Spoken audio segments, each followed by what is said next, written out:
โอ้ตายจะเห็นอ่ะเห็นถ่ายเห็นแล้วเออ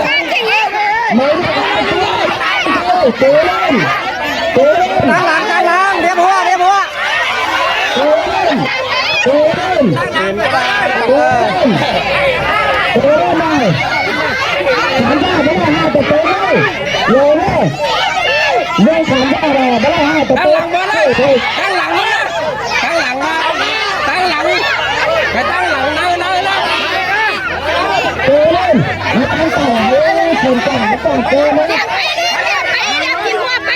หนังเนาะกันนะ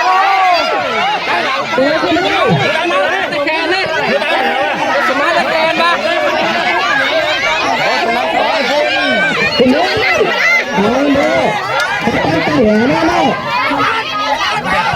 ถ้าเกิดมีเครื่องกระดูแล้วนะโอ้ตาสวยนะ หนังน้องอะไรเป็นอ่ะเออ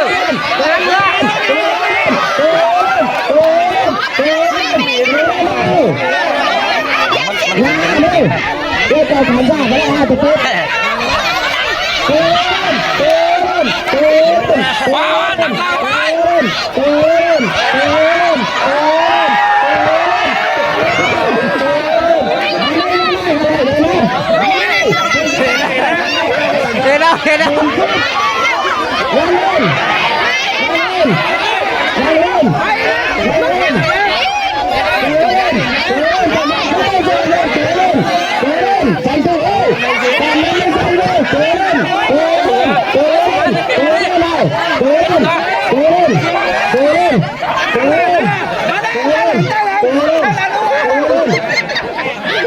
เราไปเห็นแล้ว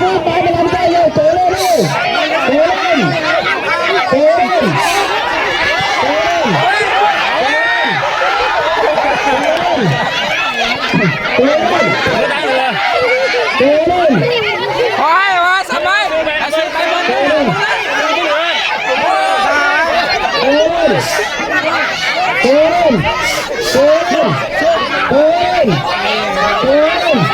ะฟังมันห้องดิ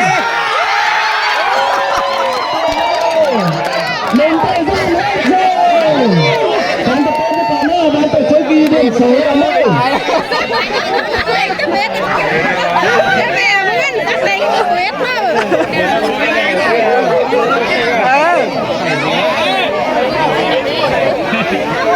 อันนี้เลย